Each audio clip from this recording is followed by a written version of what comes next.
The Radio Memories Network is brought to you in part by Liberated Syndication, podcast publishing made easy, libsyn.com. That's libsyn.com.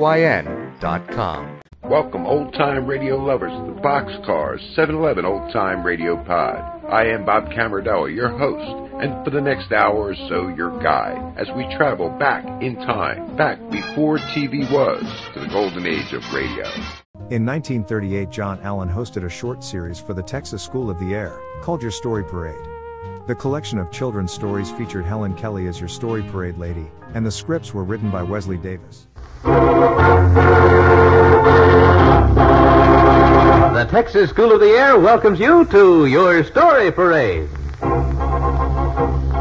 Oh, play the pipe, oh, beat the drum. See over there, oh, here they come. With happy smiles and marching feet, the parade is coming down the street. Here comes the lion, and there's Andy, Winnie the Pooh, and Jack a Dandy, Red Riding Hood, and the Little Red Hen, Jack and Jill, and King Cole's men. Oh, play the pipe, oh, beat the drum. See over there, oh, here they come. With kings and queens in silks arrayed, your story parade.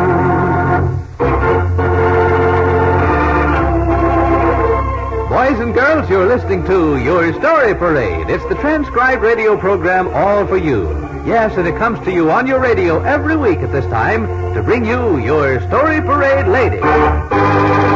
Hello, John, and hello there to everyone listening. Story Parade lady, hello to you from all your friends. They're waiting now by their radio, waiting to hear your story for today. Oh, and today we have a wonderful story, John. It's a story about a king by the name of Midas. King Midas and the touch of gold.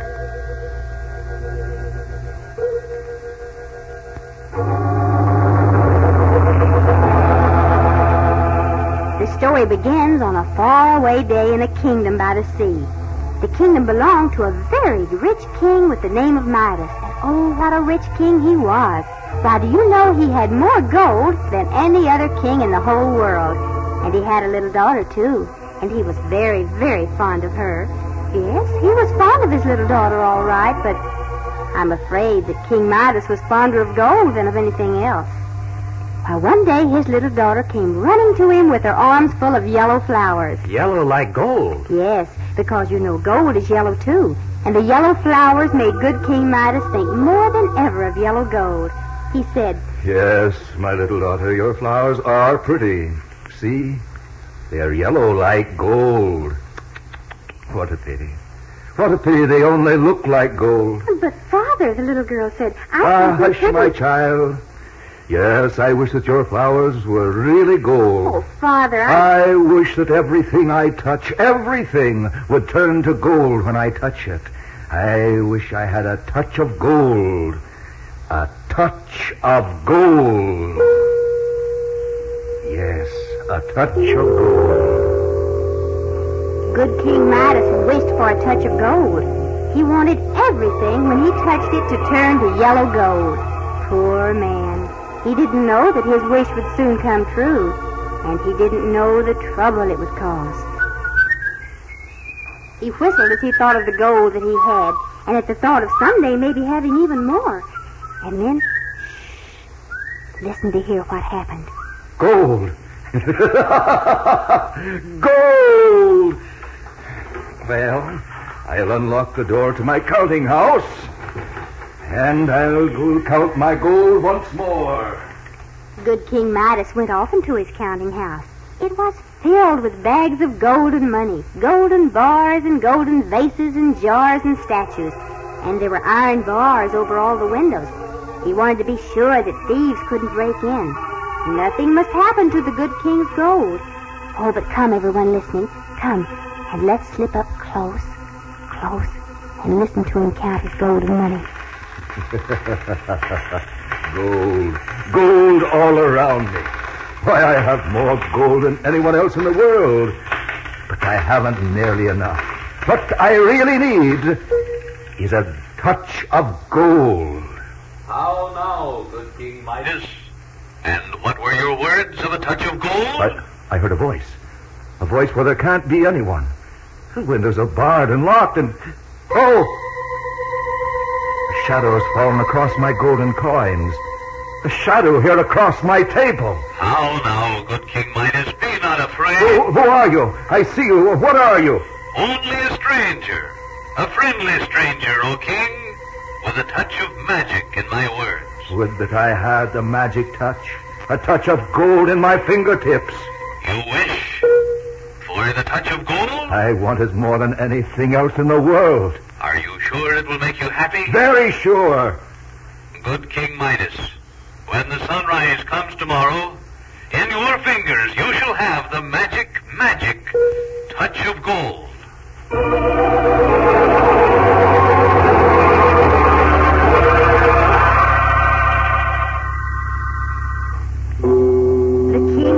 Slept that night. Oh, how excited he was with the hope that when the morning sun came, it would bring him the touch of gold.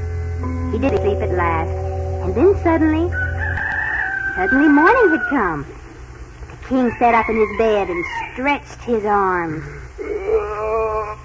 Oh, morning, and I remember he promised me a touch of gold, and so I touch.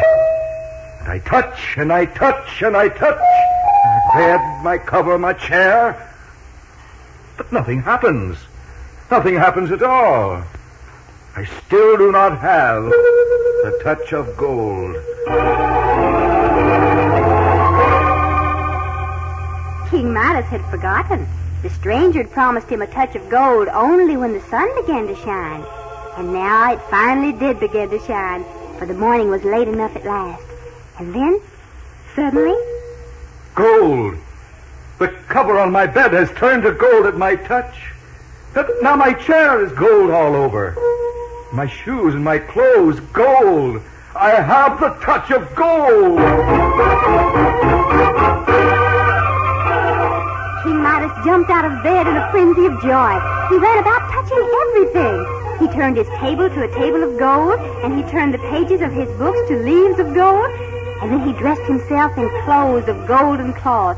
And then he went running out into the garden. Many roses were growing there, and he touched them one by one. Why, he even tried to catch a bird to touch it. And then he went in for breakfast with his little daughter. The king said, Good morning, my little daughter. And what a wonderful, wonderful morning it is. Because... My dear, my sweet little girl, there are tears in your beautiful eyes. And the little daughter was crying indeed. She held out a golden rose to the king, her father, and said, Look, Father, all the roses that were so sweet have been changed into gold. They aren't soft anymore. They aren't gentle. And they aren't sweet to smell. Well, now, I wonder how it ever happened. The king was ashamed to say that he had caused the mischief, and so he said, Pooh, my dear, don't cry about it. Sit down and eat your bread and milk or anything else you want. And the king poured himself a cup of coffee from a golden pot. He was very fond of coffee to drink, but when he lifted the cup to his lips... How shall I ever drink a golden lump of coffee? Well, he couldn't drink it, of course. And so next he reached for a piece of toast, golden brown with butter for a hungry king. But as soon as he touched it... I can't eat toast that's really gold. Then next he reached for a hard-boiled egg. He was going to hit it quick on the table to break it open before it turned to gold, too. But the noise of it rang on the table like this. A golden egg from my touch of gold. This is a problem. If all my food shall turn to gold, well, I surely shall starve. But the trouble from the touch of gold had only just begun. The little daughter ran around the table to her father when... No, not my little daughter. No, she cannot be a golden statue. She can't. But she was. Her soft red lips were changed to hard and yellow gold, and even the blue of her eyes were gold now. And her hair was even more of a golden color than ever before. What have I done? What have I done to my little daughter? poor King Midas could only wring his hands in despair. He wished, oh, how he wished that he might be the poorest man in the whole world, if only he could have the little girl safe and alive again. And then from the window, a shadow from the sun fell across the floor. The king looked up. You? You again? Have you not caused enough trouble? Yes, the stranger stood there. The stranger with the touch of magic in his words. And the stranger said, How now, friend Midas? How is the touch of gold? I am miserable. I am ruined. Gold is not everything that's good. I have lost what I loved most dearly. Ah, so you have made a discovery. Good King Midas, which should you rather have? The golden touch or a glass of clear, cold water? Oh, blessed water. The golden touch or a crust of bread? A crust of bread? The golden touch or your own little daughter? Oh, my child, my child. One little hair of her head is worth more to me than all the gold in the world. You are wiser now than you were, King Midas. Wiser, yes, but I am undone. I'm a miserable man. Oh, if my little daughter were only alive again. Now, good king. If you wish to lose the touch of gold, plunge in the river at the bottom of the garden. Take a vase of the same water and sprinkle it on everything you wish to change back to what it was. And then the stranger disappeared with the sound of magic. The king repeated the words as though in wonder if they were really true. He said, if I wish to lose the touch of gold, I must plunge in the river at the bottom of the garden. Why, to do that, I need only jump through the window here, and I'll do it. Head over heels, clothes and all, down he went into the water. Oh, how he splashed about. His golden clothes weren't gold anymore, and he poured water from a pitcher on a golden rose, and there it was, lovely and alive again. Oh, yes, the touch of gold was gone forever. But to finish the story, old King Midas came running back up into the palace with a pitcher of water, and he sprinkled it over the golden statue of his little daughter. And at once she began to sputter and to sneeze. Why, Father, she exclaimed, you spilled water all over my dress. He didn't explain how foolish he had been, but he led her into the garden and began to sprinkle the water on her precious roses. 500 soon were nodding and blooming as sweetly as ever. Real roses now, not gold ones. And soon only one trace of the gold remained. There was a soft shine of golden light in the soft curls of the little girl's hair. To tell you the truth, I hate the sight of everything gold. For a little child, boy or girl, is dearer than all the gold in the world.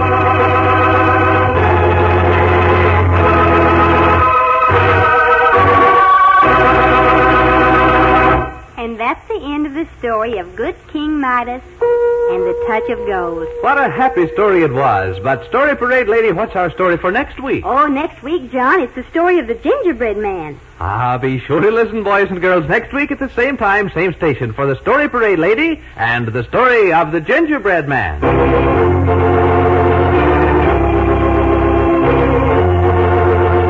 Your Story Parade is presented as a transcribed public service program of the Texas School of the Air, State Department of Education, in cooperation with the Texas Association for Childhood Education. Your Story Parade Lady is Helen Kelly. Wesley Davis writes the scripts. This is John Allen saying goodbye now until next week.